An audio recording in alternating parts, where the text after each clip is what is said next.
De acuerdo con Animal Político, la Suprema Corte de Justicia de la Nación resolvió que la defensa de derechos colectivos indígenas requiere representación comunitaria. Y bueno, en la publicación que hizo Animal Político en su cuenta de Facebook, hubo más de 3.500 reacciones, de las cuales 1.500 al menos son de molestia en contra de esta resolución.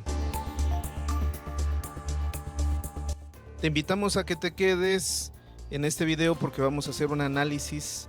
de estas reacciones y de las implicaciones que tiene esta resolución en las comunidades indígenas de México. Suscríbete, dale like y déjanos algún comentario.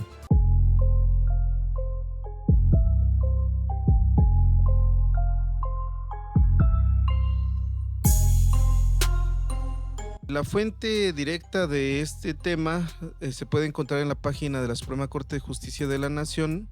y fue el amparo directo 39/2025 derivado de la facultad de atracción 609/2025, resuelto el pasado 27 de abril del 2026, siendo la ponente la ministra María Estela Ríos González. Brevemente, este asunto inicia con un ciudadano originario de San Sebastián Tutla, Oaxaca, que promovió un juicio de derecho indígena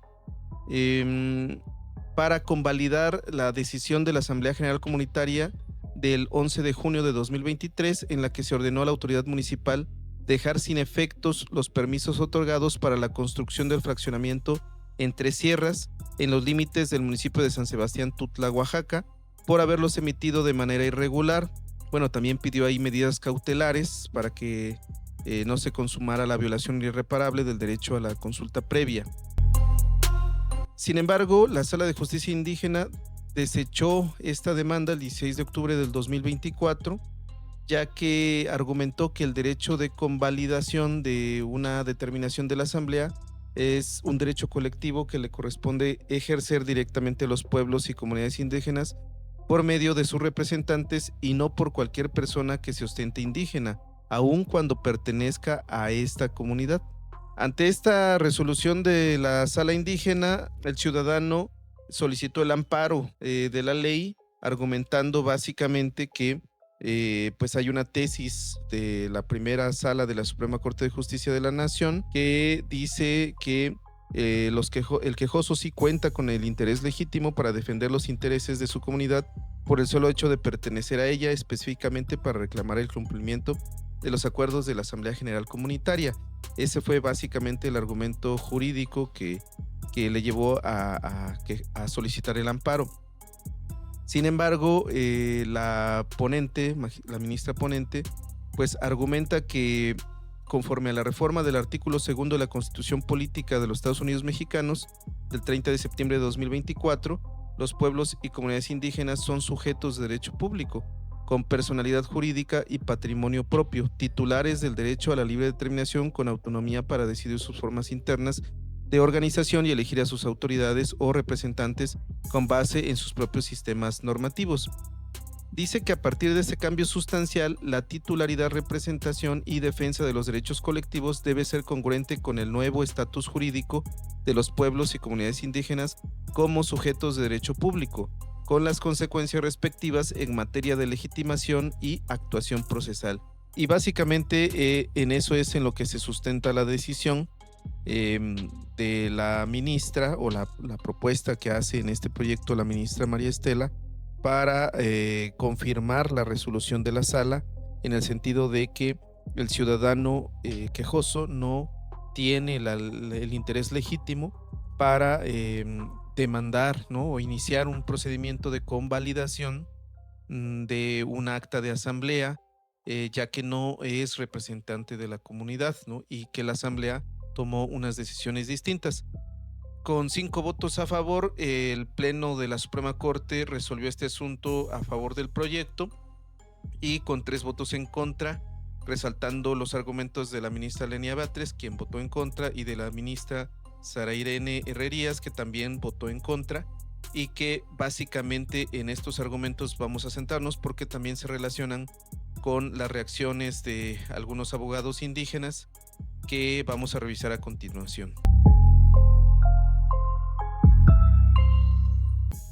Lo que comenta el abogado indígena Francisco López Bárcenas es que es muy lamentable el criterio de la Suprema Corte de Justicia de la Nación.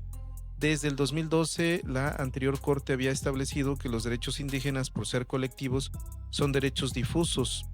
y su violación afecta a todos los integrantes de la comunidad. Por lo tanto, cualquier miembro de ella tiene legitimación para defenderlos cuando la autoridad es omisa en hacerlo. Aquí una cibernauta comenta que ¿y qué significa? Cuenten con la representación legal otorgada por su comunidad, entre comillas,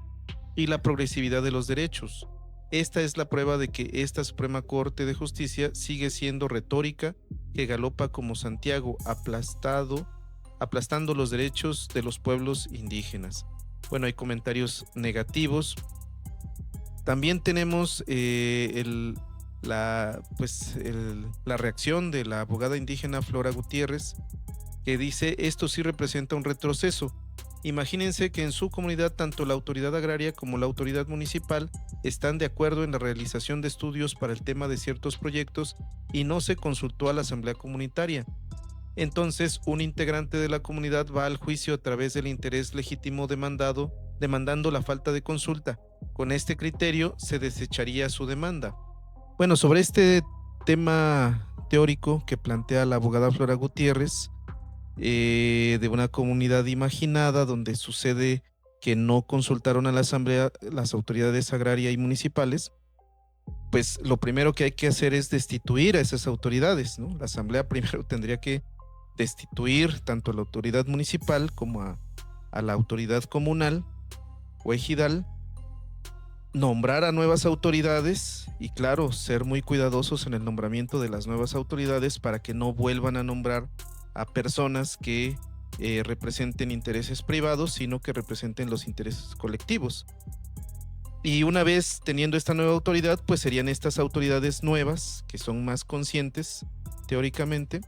las que tendrían que alegar la falta de consulta, ¿no? de cualquier acción que hayan hecho las autoridades anteriores. Pero bueno, no vayamos a casos imaginarios, sino vamos a hablar de casos concretos para analizar esto que plantea la abogada Flora Gutiérrez.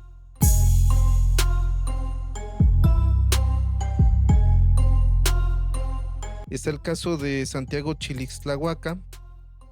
en el municipio de Huajuapan de León, una agencia municipal que también es comunidad indígena,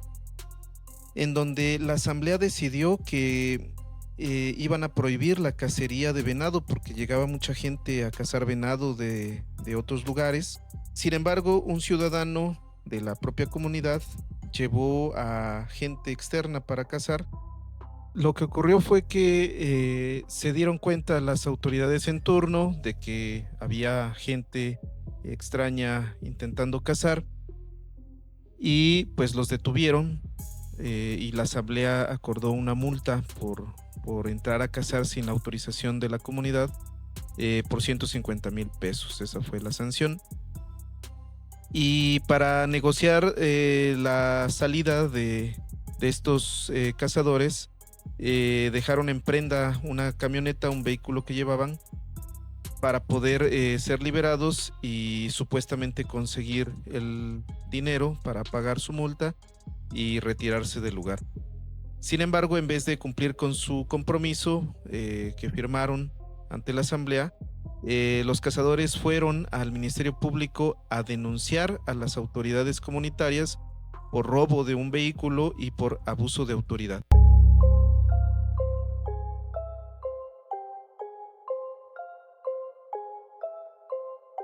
Bueno, el Ministerio Público presionó a las autoridades comunitarias para que devolvieran la camioneta que habían dejado en prenda a los cazadores, pero las autoridades comunitarias recurrieron a la Sala de Justicia Indígena para solicitar la convalidación de las decisiones que tomaron, es decir, de haber sancionado a estos cazadores por haber intentado ingresar a su territorio para cazar sin la autorización respectiva de la comunidad. Bueno, la Sala de Justicia Indígena admitió esta solicitud de juicio de convalidación de los acuerdos de la Asamblea de Chilixtlahuaca,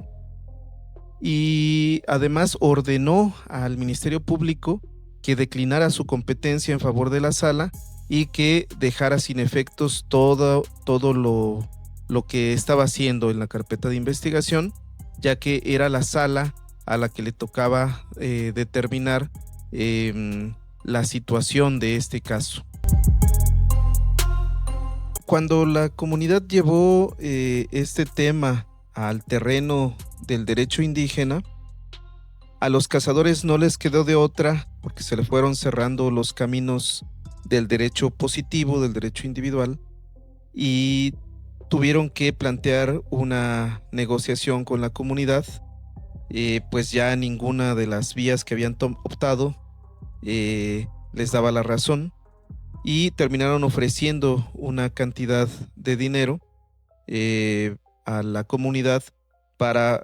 pues ya terminar con este asunto después de varios meses y recuperar su vehículo y quedar a mano con la comunidad, ¿no? Y así es como se logró este acuerdo que se firmó en la Sala de Justicia Indígena, que se elevó a nivel de sentencia. Fue por un acuerdo tomado entre los cazadores, que aportaron una cierta cantidad, no la multa que les habían impuesto, pero aportaron una cierta cantidad, y la comunidad le devolvió su camioneta que había dejado en prenda. Y así fue como se resolvió este caso, en donde, pues como vemos, se defendieron los derechos colectivos, las decisiones comunitarias, las decisiones colectivas que benefician a toda la comunidad frente a los intereses de un grupo o de un individuo propio de la comunidad, pero que estaba actuando en contra de los acuerdos de asamblea. ¿Qué hubiera pasado si el ciudadano que llevó a estos cazadores a Santiago Chilixtlahuaca se hubiera acogido a esta tesis que dice que cualquier ciudadano miembro de una comunidad puede representar o asumir la representación legal de su comunidad? Pues quizás hubiera alegado que él otorgó el permiso para acceder al territorio de la comunidad, y esto hubiera sido contraproducente para los acuerdos comunitarios. Y ahí sí estaríamos en ese escenario que nos preocupa tanto a los abogados Francisco López Bárcenas, Flora Gutiérrez y a quienes comentaron,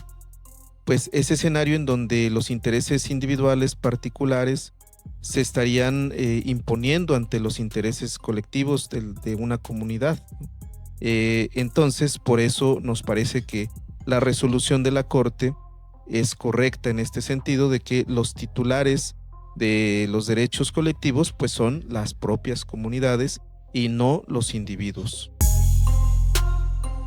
Para cerrar, solamente dos comentarios más. Uno que tiene que ver con lo que se comenta allí en redes sociales acerca de que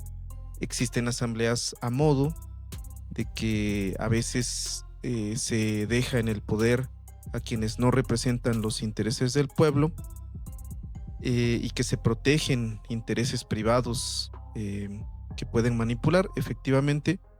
esto pasa en muchas comunidades porque hay ya no hay la vitalidad que había, ¿no? En algunas comunidades, pero esto aunque puede afectar en un tema, en un litigio, en realidad corresponde a las propias comunidades fortalecer sus instituciones comunitarias, es decir, a quienes habitamos o somos ciudadanos dentro de una comunidad indígena. Tenemos que participar dentro de nuestras asambleas y saber a quién colocamos, analizar a quién ponemos en la autoridad como representantes de la comunidad, y no colocar a cualquier persona, porque ese es un error común, dejar al que viene llegando de Estados Unidos, al que trae dinero, al que no ha cumplido cargo, porque es una forma de desquite de las comunidades para dejar en el servicio a alguien que como si fuera un castigo, ¿no? Ese es un grave error que ha sucedido en las últimas décadas en las comunidades. Entonces toca a los propios ciudadanos de las comunidades no cometer ese error de elegir a cualquier autoridad, sino hay que elegir a las autoridades que cuentan con ese respeto por la comunidad, que piensan en el beneficio común. Y el otro comentario tiene que ver con lo que se menciona también en redes acerca de que los sistemas normativos violan los derechos humanos. Y bueno, tampoco creemos que esto sea así. Más bien, con esta resolución me parece que se está dando el lugar que no se le había reconocido a las comunidades indígenas, para que sea allí en donde los individuos, los ciudadanos que forman parte de una comunidad indígena recurran a la comunidad, a la colectividad, bajo sus propias estructuras, que en el caso de San Sebastián pues es la asamblea, en el caso de Chiles-Tlahuaca es la asamblea, ¿no? Y así cada comunidad tiene sus espacios de decisión, de análisis, de participación, y ese es el espacio que hay que asumir. Y creo que esta resolución eso es lo que está reconociendo a la propia comunidad y a sus instituciones propias como el espacio adecuado para ir a plantear una propuesta que beneficie a toda la comunidad, y no tomar una decisión por propia cuenta sin consensarla con toda la comunidad, ¿no? Y pues eso sería todo el análisis, y esperamos vernos pronto en otro análisis de lo que está ocurriendo con los derechos indígenas en México y en el mundo.